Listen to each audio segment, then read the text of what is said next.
dictating the wrap-up on the Butcher Benton package. I'm Lieutenant Dick Chasin. This hadn't been a routine case, and to find the answer, I've had to put a lot of little pieces together.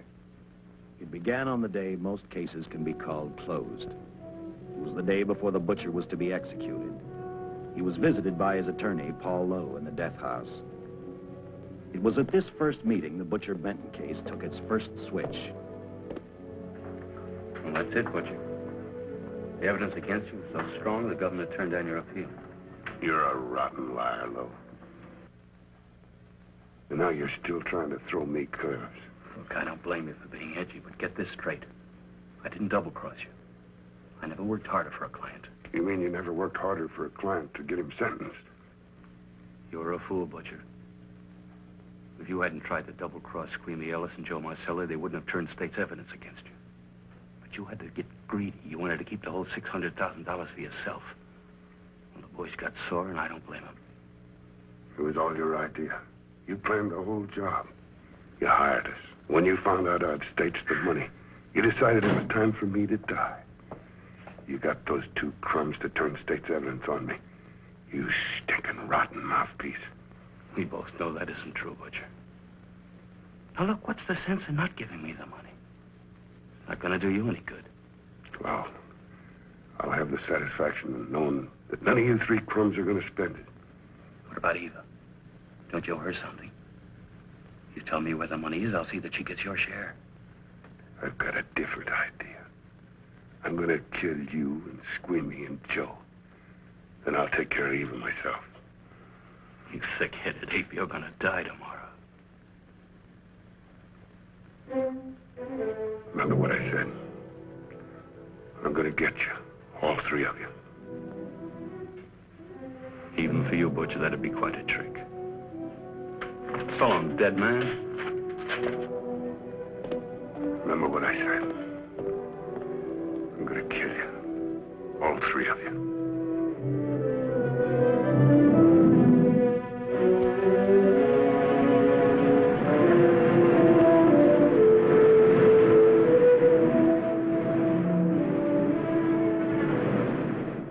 Back in Los Angeles, two men sat in a bar room listening to a newscaster tell his headline story.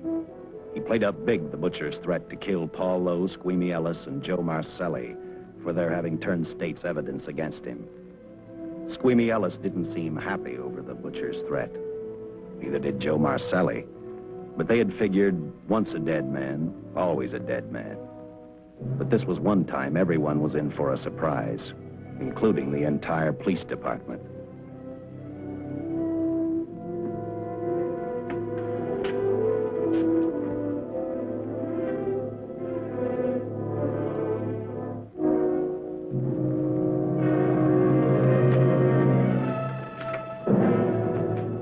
Seen the headlines, Captain?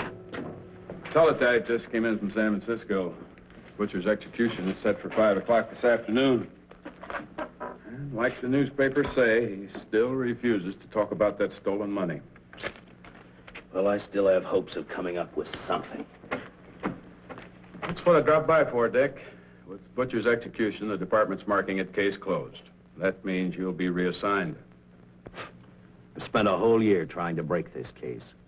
As far as I'm concerned, Butcher's death is just the beginning. Of course, I can't prove it, but I think that Paul Lowe was the top man.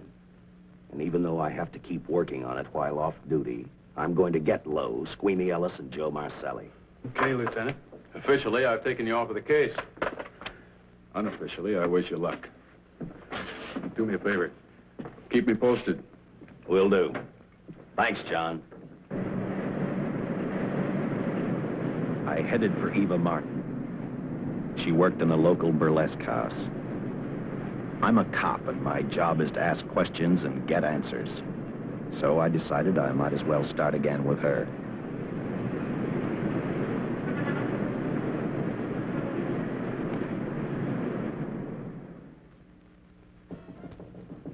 Come in.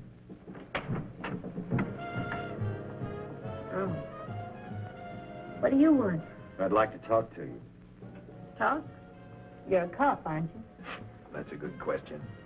I can't even find a 3-ton armored car, let alone the $600,000.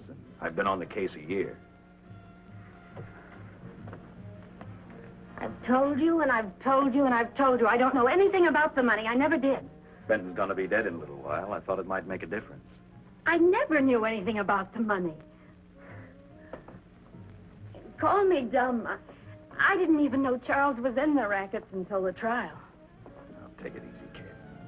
You're on, Eva.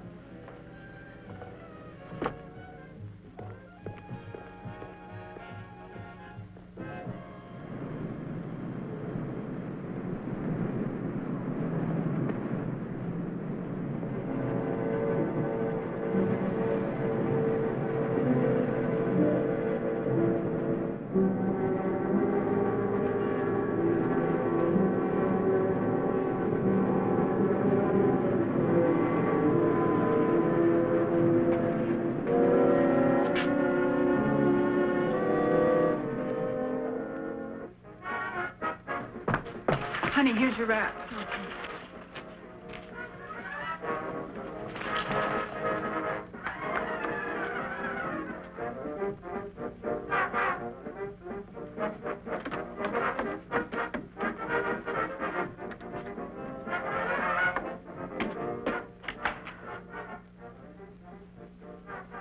A few moments ago, Butcher Benton, without revealing the whereabouts of the $600,000 stolen in the armored car holdup, paid for his crimes against society in the gas chamber at San Quentin. Now for a look at the international scene. Today... Come on, baby. Don't waste tears on Benton. I feel so badly about Charles. If I'd known, maybe I could have done something.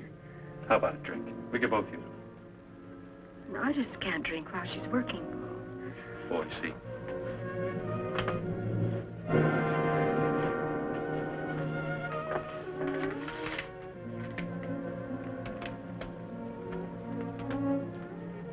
What's that? Well, now what's the matter? The message from Charles. He told me to open it if he died. Finale, Eva. All right. How about a steak after the show? No, thanks. Not tonight, Paul.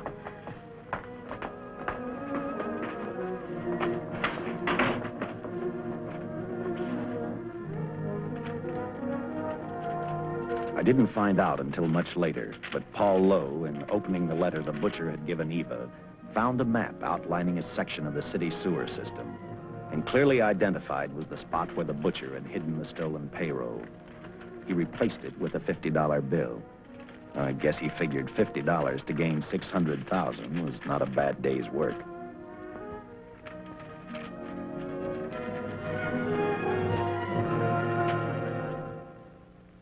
A few hundred miles away in San Francisco, the case took another switch, which turned the next 72 hours into one long, hideous nightmare.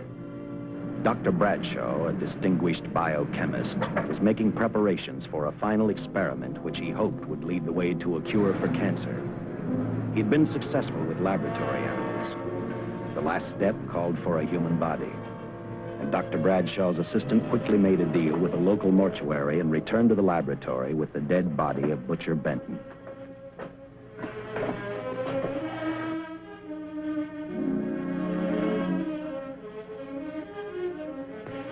You made good time. Well, I didn't waste any.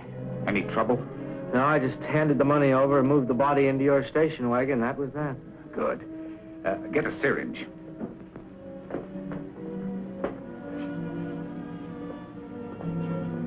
He's in good shape. Well, I hope so. We'll get other blood samples later. We'll run this one through fast. Right. Now wheel him into the machine and then raise him. Right.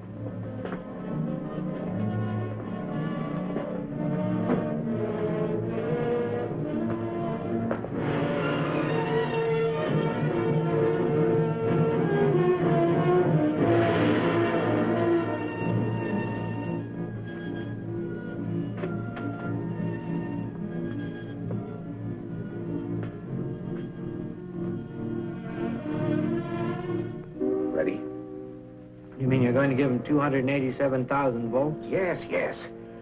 I'll get the fluoroscope set. We'll check with that before we start dissecting. Turn off the lights.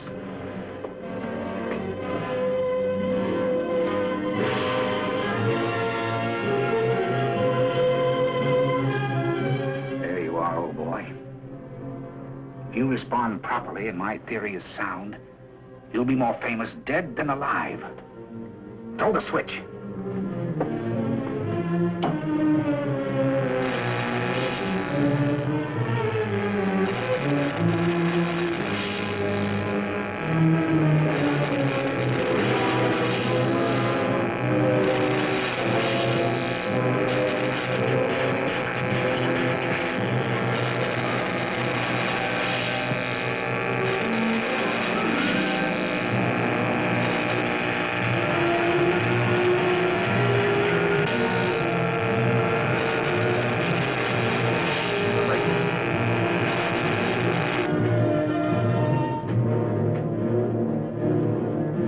I thought I saw a pulsation of the heart. You're right. Dr. Bradshaw is beginning to breathe. You've brought this man back to life. No. The heart muscle has simply responded to a terrific electrical shock, that's all. Yes, but it does prove that the cells still function. Dr. Bradshaw, he is alive. A shock reaction, it can't last. His cells are multiplying now, if your theory is right. We could keep that reaction going longer. But it's worth a try. Get the body out.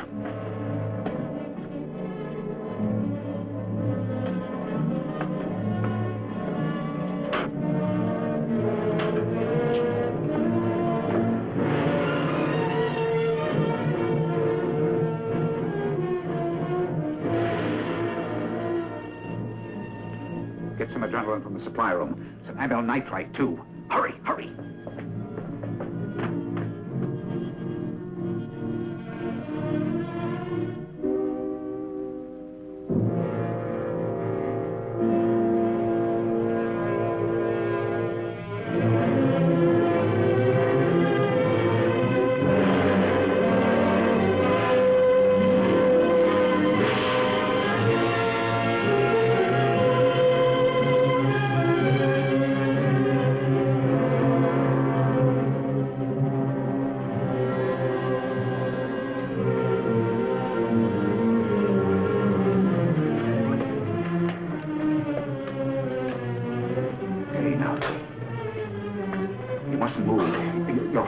Stand the strain.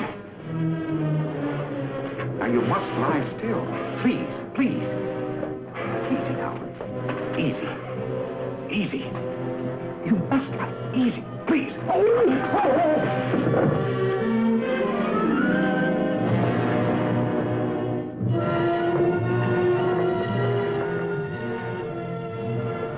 Dr. Bradshaw's experiment had given life back to the butcher. He tried to talk, but the electrical voltage had burned out his vocal cords. Yet it hadn't destroyed his brain. He knew who he was. He knew who he hated. As he stumbled about the room, I think he thought only about one: kill Lowe, Squeamy, and Joe Marcelli. The tremendous electrical voltage that Dr. Bradshaw had given the butcher had increased his cellular structure to the point where he was no longer a man. Dr. Bradshaw's experiment had created a vicious, brutal animal with an almost inconceivable amount of strength. Dr. Bradshaw must have believed the butcher's regained life would last for only a few minutes. Therefore, instead of calling for help, the doctor decided to handle his creation alone. Now, easy, Benton. Just relax. I'm a doctor. I want to try to help you. Do you understand me? You're in my laboratory. The execution was carried out and you were declared dead. I tried an experiment on you and brought you back to life, although I didn't intend that. Now, you've had a great shock. Now come and sit down. Now, be quiet. Now, come and sit down. Take it easy. That's the boy. That's it.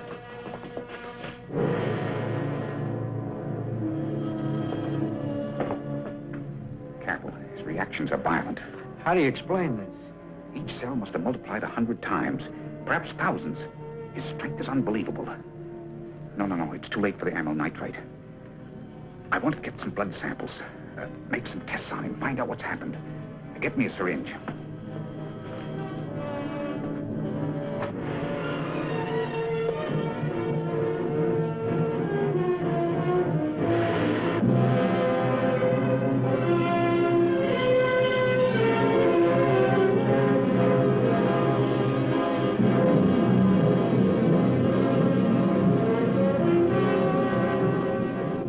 The needle penetrate the skin.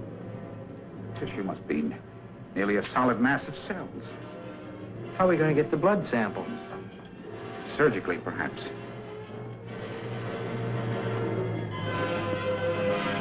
Now, take it easy. You can't leave here now. I'm responsible for your being alive.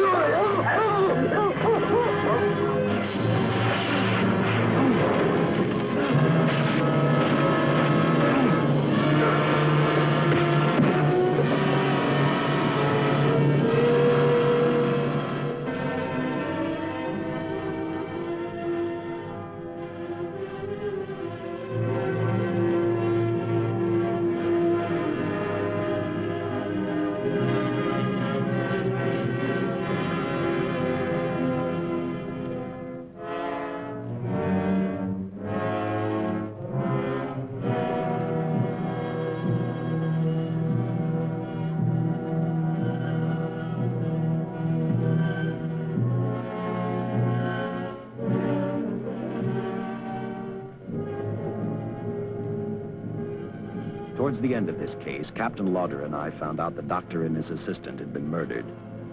But I'm getting ahead of my story. The butcher didn't know how he had been brought back from the dead, and he didn't care. All he knew, he was alive.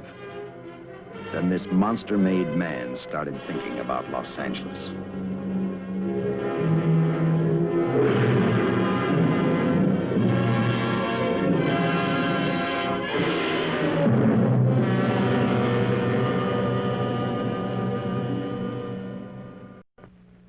On that very in Los Angeles, I decided to stop playing detective for a little while. I went to the burlesque house to ask Eva to have dinner with me. After all, the butcher was dead, and if I got lucky, sooner or later, I figured Paul Lowe would lead me to the stolen payroll. In a way, that possibility made me even feel better. It's not fair to watch the show from backstage. Next time, I'll pay admission. I take it by that remark you like my routine. Yeah, you're pretty good. What I can't figure out, though, is why you stay in a place like this. It shouldn't be hard for someone like you to get a job in a class spot. If you weren't a detective, I'd be willing to bet with a line like that your next remark would be, how about dinner? Well, not exactly dinner, but a hamburger might be a good idea. If you're asking in an official capacity, I can't say no. I'm off duty. For the past 6 months, all I've ever called you is Lieutenant Chasin. Do you have a first name? Dick. Give me 10 minutes for a quick change, because you've just made yourself a date, Lieutenant. I mean, Dick.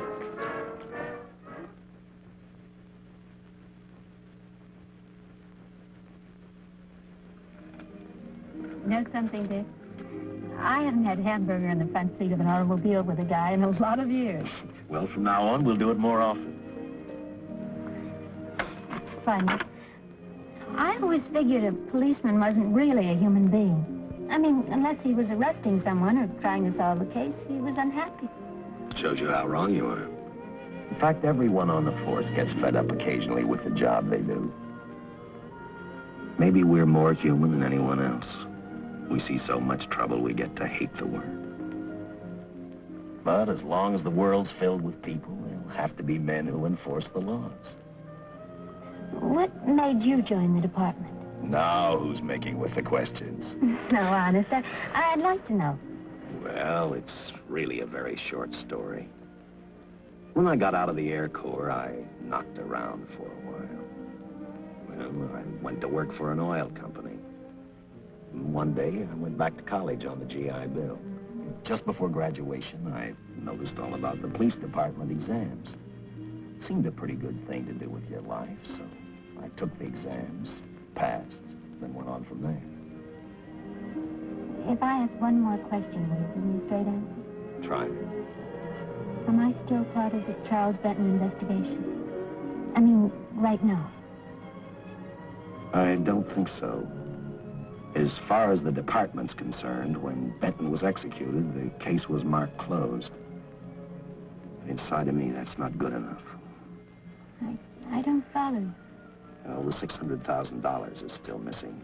And a fast-talking underworld lawyer like Paul Lowe is walking around a free man. Someday, no matter how long it takes, I'll get him and the money. Until I do, the Benton case for me is not closed.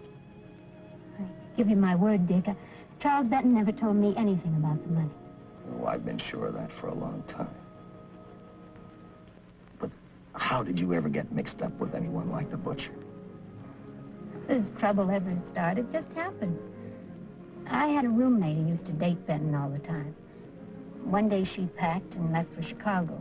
Benton carried a torch for her, and he used my shoulder to cry on. First thing I knew, we were having dinner together, and a few weeks later, I was labeled by the police as this #1 suspect and Benton's girl. But it was never like that. I made only one mistake. I felt sorry for him. You mean, until he was arrested for the robbery and the killing, you had no idea how he earned a living? I know this is going to sound crazy, but I only went out with Benton a couple of times. And all we ever talked about was Madge, my old roommate. The last time I saw him, he tried to get too friendly, and that's when I told him he had the wrong girl. But like I said, I'd already made my mistake. What about the burlesque house? How do you two fit together? You sound like a lot of other people. I left a small town a couple of years ago because I won a beauty contest, and the first prize was a scream test. After which, nothing happened? That's right. Only, it was pretty rough. And then one day I read an ad about girls wanted for a burlesque show. I auditioned and I got the job. You know something? It's like any other job. If you're looking for trouble, you can find it even in a schoolroom. Well, when the screen test didn't work out, though, why didn't you go on home? Well, first you have to have a home to go back to.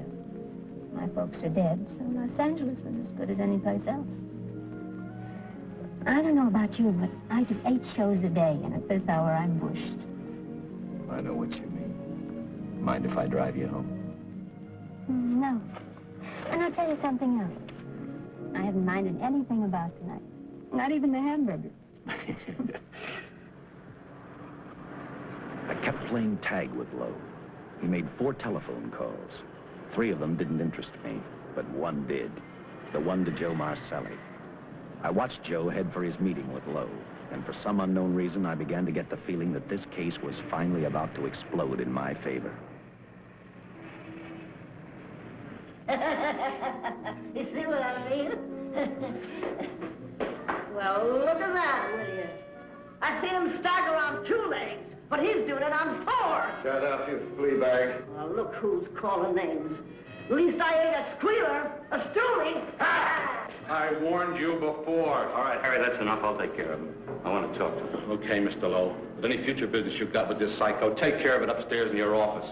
You keep showing around here, sooner or later he's going to get slugged, cripple or no cripple. All right, shut up, Joe. Sit down.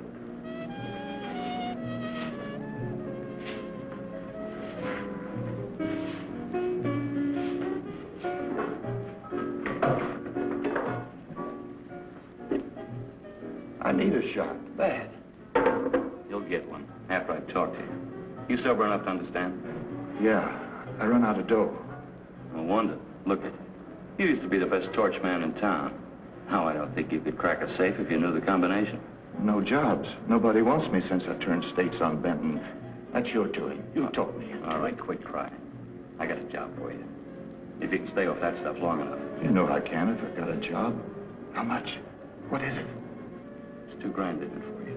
Where? Right near where he pulled the job. Interested? $2 grand ain't much out of 600,000. There'll be other expenses. Besides, that money's plenty of it. Now, you want it, or do I get another boy?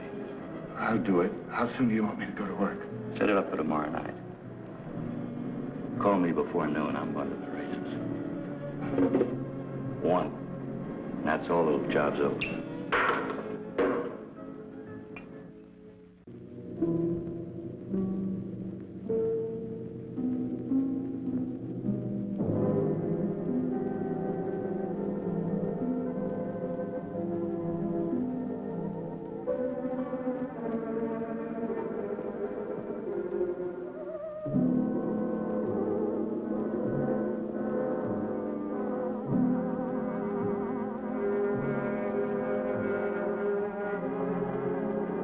Butcher was walking slowly toward Los Angeles. He'd traveled through wooded hills to prevent being seen by anyone. Finally, he came to a quiet road. He stopped to get his bearings. And then he saw her. He saw something else.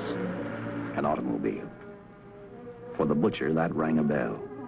With a car, he knew by the next afternoon he'd be in Los Angeles in plenty of time to catch up with the 3 men who had double-crossed him.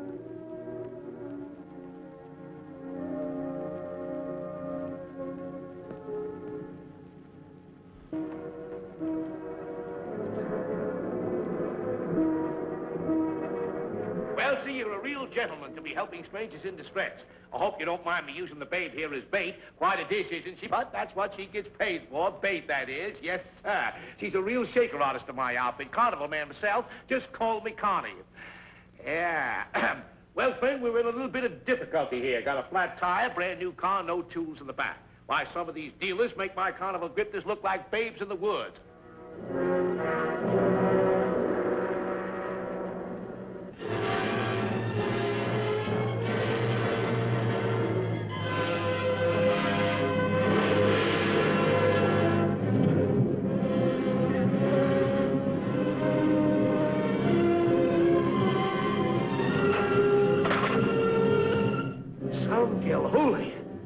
Say, who you with, friend? Let it down. Let it down. No matter who you with, friend, believe me, I can do better for both of us. I'll make a fortune for the both of us. Oh.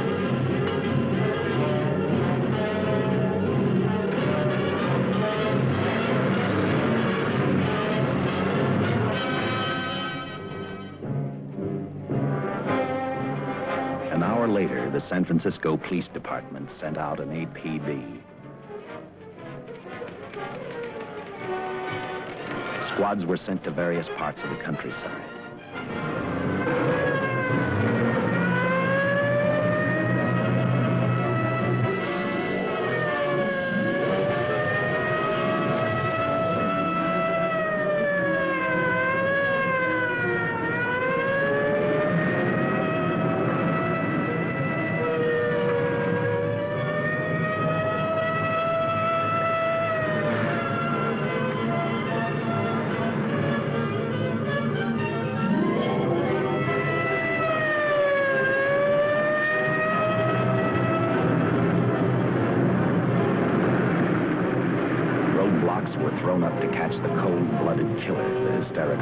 Described. Each squad kept reporting back to Central Headquarters, and each of their stories was the same. So far, none of them had spotted the car the killer was driving. Orders were given to shoot to kill, because from the girls' further accounts, they realized they were dealing with a maniac.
I trust that this information will answer all of your questions.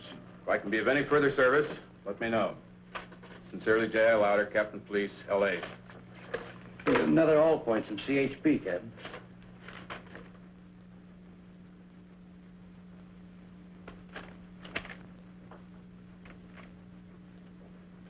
These reports sound like they come from a bunch of loonies. Sure do. There it is. Sergeant. Yeah. I want Lieutenant Chasin to look these over as soon as he comes in. All right, Captain. The next morning, I read the stories of the brutal murder of the 2 police officers. I also read the witness's statement about the bullets having no effect upon the killer. I felt sorry for the witness, and I thought about how easily a person's mind can become confused when suddenly they receive a brutal shock. I didn't believe a man existed who could not be stopped by a slug from a .45. Good morning, Captain. You and the rest of the force are going on 24-hour duty. Seen the headlines? You mean this guy that's running amok up north? Yeah, the latest report, he's killed 2 police officers. Made a getaway in a green coupe heading south. I've got a hunch this killer's going to be our baby. He could be in town right now. Yeah. You better get started, Lieutenant. Okay. Any new leads on that holdup money? I think the girl can probably be counted out. If any of the others are wise, they're keeping mighty quiet. Let it ride for now. The whole force is going to be on the spot until we catch this killer. Newspapers will have a field day.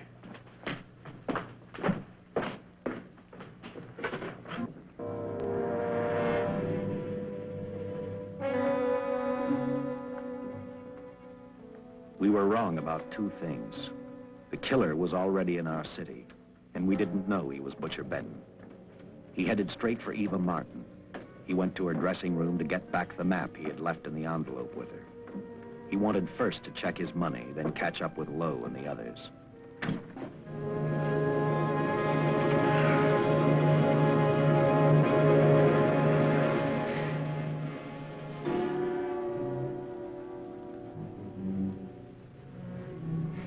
Can't be.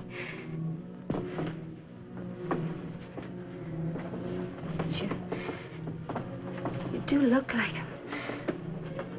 Only different somehow.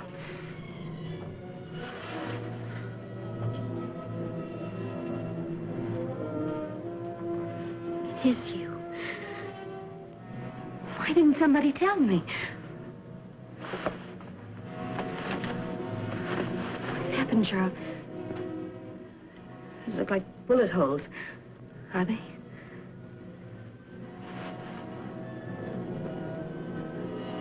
Isn't even a mark.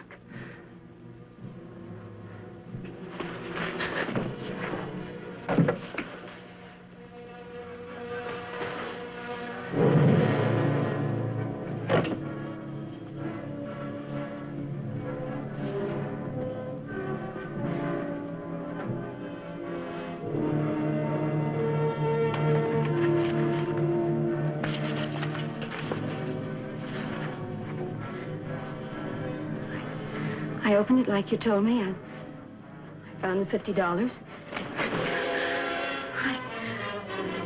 I didn't know why you left him. Paul didn't know why he was here.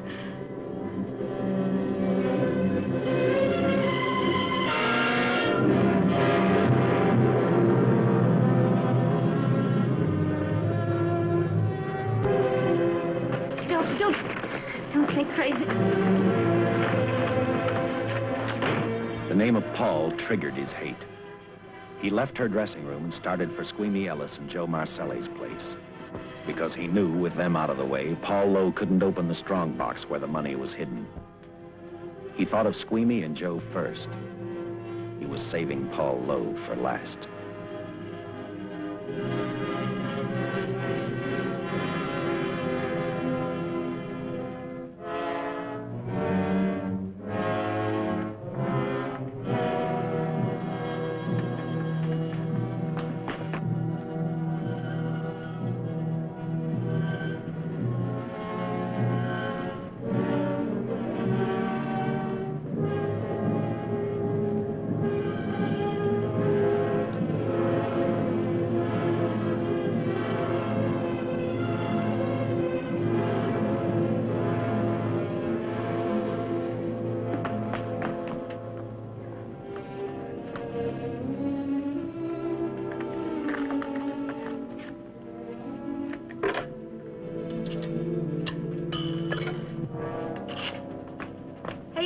I borrow your eyebrow pencil?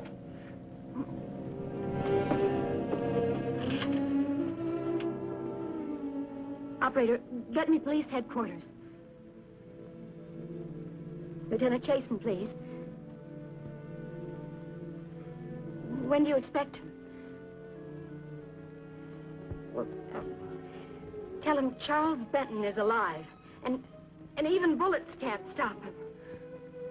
I'm not crazy. Just say a friend of Charles. He'll know.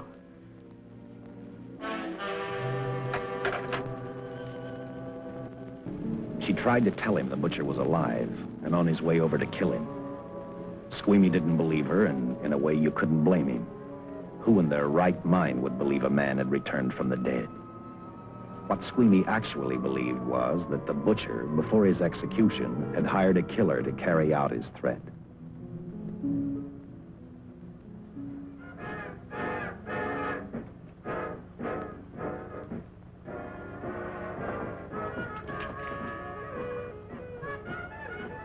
You sick? What? You don't look so good to me. 10 minutes, Eva. All right. Say, Eva, I could take over the matinee trick for you. What? It's easy. Look, Eva, I can do it. Stub-up-de-doo-doo-doo. Oh, Francine, I just thought of something. Yeah? Eva agreed to let Francine do the show. She hoped she'd be able to interrupt the butcher before he arrived at Squeamy's hotel. Or, failing that, at least be able to warn him to stay out of sight. You wanted me, Captain? Yeah, I just had a rundown on those fingerprints of the stolen car up north. We got nothing on the driver who was killed or the woman with him. Take a good look at these. There's something funny about these. Yeah. The boys in the lab can't figure it out either. Those are the killers. They were found on the steering wheel. Looked like they'd been stamped in with a steel die. They sure do. These are Butcher Benton's. What? Well, they look the same to me. How do the lab boys explain that? I don't. Their best guess is a twin brother. An identical twin could have the same pattern of whorls with only slight variations. Ever hear of the butcher having a twin brother? No. Even if he did, it wouldn't explain these freak prints. You didn't pick up your message, Lieutenant. Some wacky dame calls you. And she says Charles Benton is alive. Then bullets won't stop him. If we buy the twin theory... Who was she? Where'd she see him? Well, she wouldn't leave her name. Sounded kind of hysterical to me. Said she was a friend of the butcher's. Eva Martin. Get over to Follies and see what that girl knows. Yeah. Some guys have all the luck. I never drew an assignment to the Follies.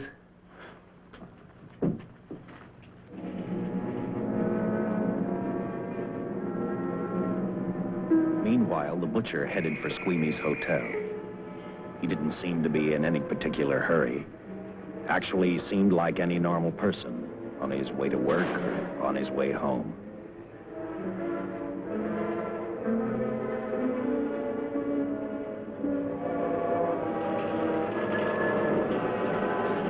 He rode up Angel's Flight, arrived at the top, scanned the hotel building, and then noticed the only exit from Squeamy's apartment, a fire escape.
butcher was figuring his next step. And as he looked at the dead cop, he thought about Paul Lowe, the next man on his list. Seen Joe Marcelli? Not since last night when I told him I didn't want him around here no more. Give me a shot.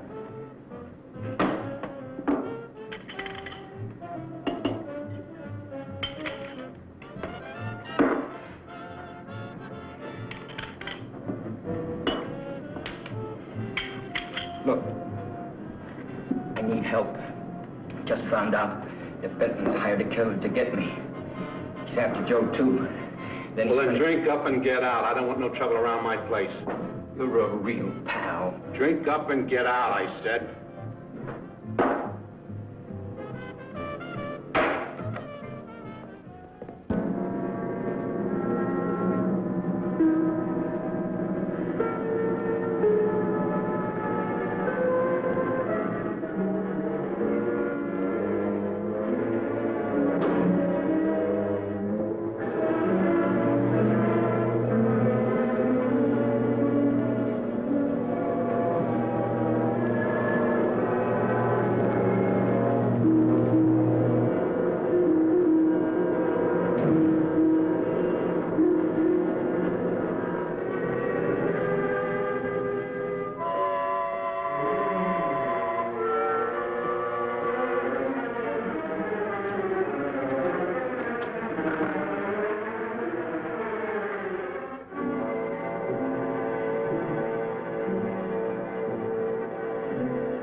Operator, get me the police. Police! Yes!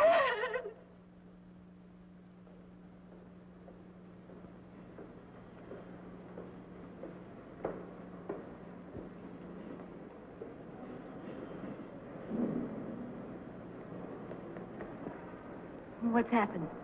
Guy named Squeamy got thrown from the 5th floor. He's deader than a mackerel. Customer of mine. You mean Squeamy Ellis? Yeah, that's it. Just Squeamy. No one else was killed. Ain't one enough?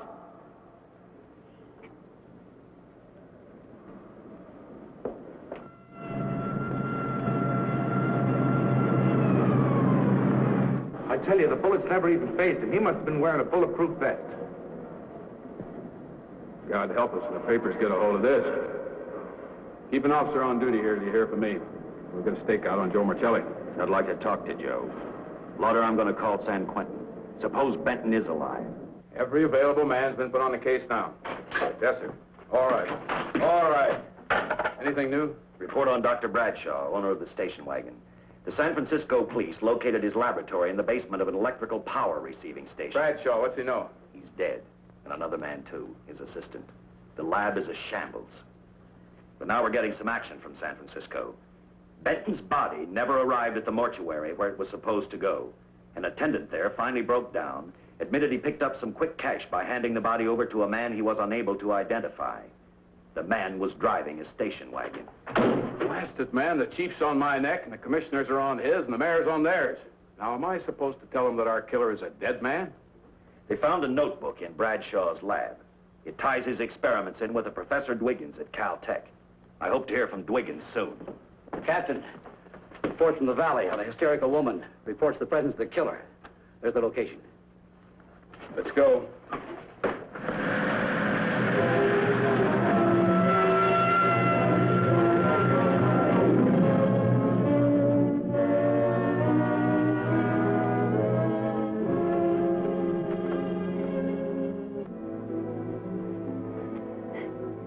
You and your boyfriend had a little fight, and he got out of the car to take a walk. You noticed as he walked down toward the sump area in the direction where you'd seen those lights a short while before. What happened then, miss? Please try to tell us. Well, I just sat there a few minutes, I guess. I was pretty mad. Then there was a loud crash, like heavy metal, sort of, from down here. I got out of the car to get a better look. I heard Jimmy cry out something. I couldn't make out the words. Then down here, in a patch of light, was Jimmy. And coming toward him was this man. Big man. Lifted Jimmy up over his head like he didn't weigh a thing. Jimmy screamed. Just once, before he broke Jimmy's back. I heard it snap, not far away.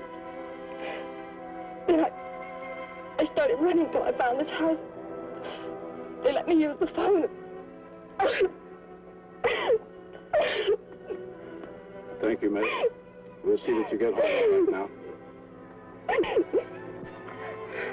O'Malley, see that the young lady gets home all right. Paul Lowe, while driving to his office, heard a radio commentator report the murder of Joe Marcelli. And what shocked him most was when the broadcast identified the killer as possibly being the butcher. Lowe headed straight for Eva Martin at the Burlesque Theater. Oh, you gave me a start, Mr. Lowe. What are you doing here? Where's Eva? Oh, I'm taking her place. I'm going to wear her costume. What's it to you? I asked you, where's Eva? Hey, don't get physical. And watch your tone of voice, Buster. I told you. Little Eva isn't here. I could see that for myself. Where is she? She's at police headquarters. That's where she is. Yes, sir. No, sir. Captain Lauder's still with the mayor. The killer dropped out of sight. He was last seen in the Hollywood area. Yes, sir. We know he's dangerous. Every angle's being covered. Yes, sir. I'll tell him.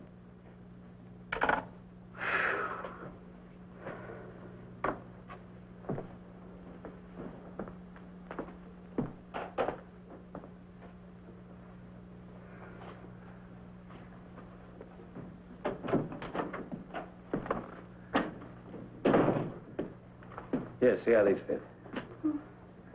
Low heels. I'm sorry. It's the best our wardrobe department can afford. Any idea how soon the captain will be back? Now, look, I'm going to see the captain if I have to wait here all night. Oh. Oh, Charles killed Squeamy and Joe. Joe, too? Benton? He's alive. I saw him, but nobody will believe me. I'm checking it. My guess is whoever killed them is on the trail of the money, Lowe. Now, maybe you better start talking if you know anything about it. I don't know anything. Did the butcher have a brother? No, no brother. It was Charles. I saw the tattoo on his arm. Look, I demand police protection. Where's the money, Lowe? You heard me. I demand protection. I know my rights. We put stakeouts on your office and home. Well, that's not enough. It's enough as far as we're concerned.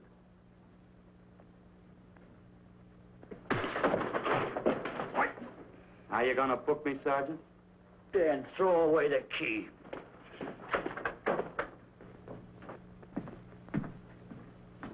Thank you. Come up with anything yet, Dick? Oh, we've checked every hotel, motel, and rooming house in town. We've run a cross-check on every hangout Butcher ever used. Net results, blank. This is incredible. We not only discover a dead man turned killer, but it's beginning to look like he plays ghost, too. He's somewhere in this city, and if we have to take it apart brick by brick, we've got to get him. I may be way off, but I think Paul Lowe could tell us a lot. Maybe. It's a cinch he's not going to. Suppose he had no alternative. You better grab some coffee. Your mind's beginning to play tricks on you. No, now, wait a minute. When Lowe came to us for police protection, it was because he was scared stiff the Butcher would add him to the list of Squeamy Ellis and Joe Marcelli. Go on. It figures, too. When he slugged the sergeant, he knew we'd book him right away. Oh, this Lowe's a pretty cute character. But we can play the same game. You mean we'll threaten to release him? Well, not exactly. You tell him you realize that he was excited, that throwing the punch was accidental. Tell him we're not going to make a charge, that he's completely released. Lieutenant, you know we can't do that. Lowell made his first mistake when he hit the sergeant, and that'll get him a year. As far as the department's concerned, at least it's a small victory. If my hunch is right, Lowe won't want to be on the streets with the Butcher looking for him. And he may talk, and talk a lot. Enough maybe for us to get rid of him permanently. Even lead us to the Butcher. If he's frightened enough, that might work. But if it doesn't... No, Dick, I'm not going to release him. I want him out of my way so bad I can taste it, but not bad enough to be responsible for getting him killed. The good thing about that, Captain, is the fact we know it, but Lowe doesn't. Let's give it a try. All right, Lowe. Come on out. I think you'll find everything in there. You're free to go, Mr. Lowell. Wait a minute. Who do you think you're kidding? You arrested me for assaulting an officer. Court, I'll plead guilty. With luck, I might get off with 6 months. For a lawyer, you're forgetting a very important point. If no charge is made, there's no trial. It was a tough day for everyone. We figured your nerves were on edge, and when you threw the punch, you didn't know what you were doing. I've squared everything with the sergeant. It's all over, all forgotten. Yeah? Why'd you bring a stenographer? Simply because I wanted a record of our conversation at the time of your release. Okay, Lowe, let's go. Oh, wait a minute. Once out on those streets and I'm a dead man. You let me go, you'll be responsible for murder. Oh, come off it, Lowe. You're imagining things. You know the Butcher threatened to kill me. You set me free, he'll do it. Well, that's just a risk we'll have to take. But the way I look at it, Mr. Lowe, you'll be okay. Look, Captain, I'll make a deal with you. You keep me here, and I'll tell you how to recover the money. Maybe even catch the Butcher. No deals, Lowell. You'd probably tell us anything just to stall for time. Come on, let's get out of here. Now, wait a minute. All right. I'll tell you the truth. Start taking this down. I, Paul Lowe, hired Butcher Benton, Squeamy Ellis, and Joe Marcelli to pull off the armored car holdup. And then Lowe continued with his confession. He told us about finding the map. He showed us the exact location of where the Butcher had hidden the stolen payroll. And he gave us a most important answer. The explanation as to how the Butcher was able to elude detection. His means of escape was the sewer system beneath our city.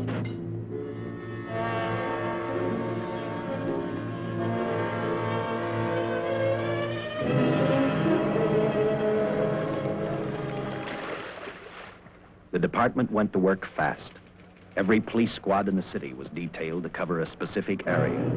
Every entrance and exit to the Los Angeles city sewer system of 700 miles was covered. Captain Lauder and I, along with several other squads, headed for the entrance where, according to the map, Butcher had hidden the money. Our job was to stop him, and that made me think of one specific question. When we found him, could this monster be stopped? I, for one, wasn't sure.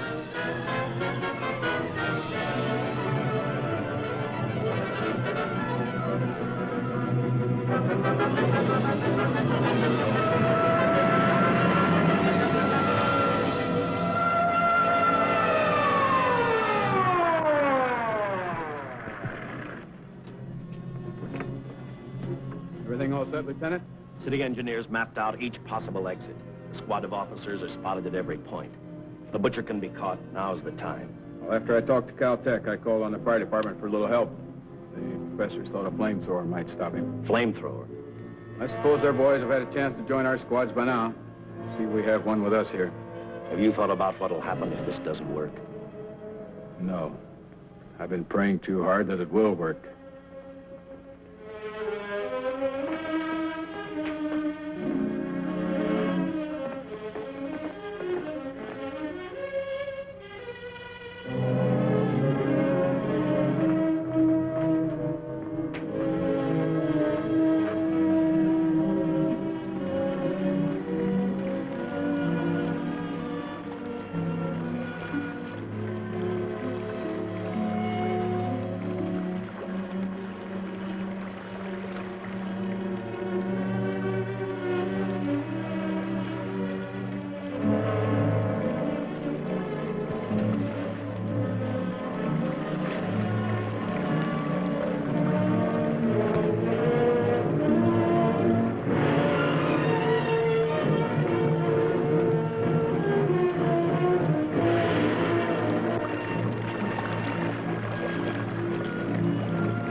This is where we split up.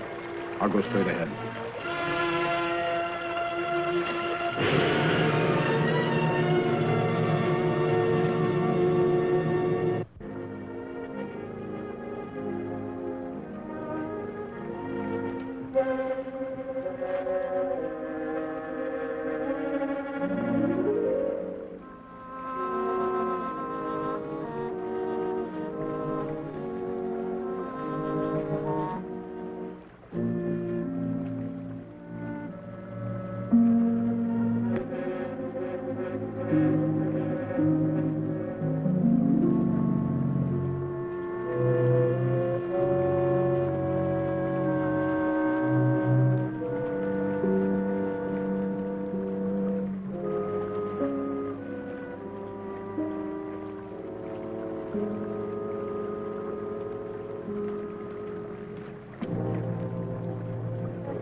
This map's right, we're off our course. We'll have to backtrack.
Let him have it.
And the tremendous shock of electricity that brought the butcher back to life destroyed him. The $600,000 stolen in the armored truck robbery has been recovered. Case closed. Well, here are the scientist's comments for your records. I had to fill in a few spots with my own guesses, but I guess that's about the size of it. Did you get any sleep? Oh, some. Not much. How's the girl today? Well, I called the hospital about an hour ago. She'd gone. Gone? Where? She told them she was a working girl and that she'd been away from the job too long already. Quite a girl. Yeah. Say, how about that time off I've got coming? 48 hours, beginning right now. Get some rest, Dick.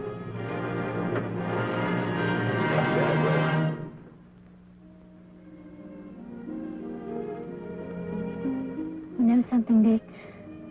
The past 72 hours seem like a bad dream. That rest in the hospital today really gave me a new lease on life. Now that it's over, I can't believe it actually happened. The important thing is to remember it is all over. I suppose you'll be assigned to another case. I'll have to give up hamburgers in the front seat of the car for steaks in a restaurant. No. I've thought about that. In fact, I decided to do something about it. I started by talking the captain into a short holiday. And just about an hour ago, I got you fired. What?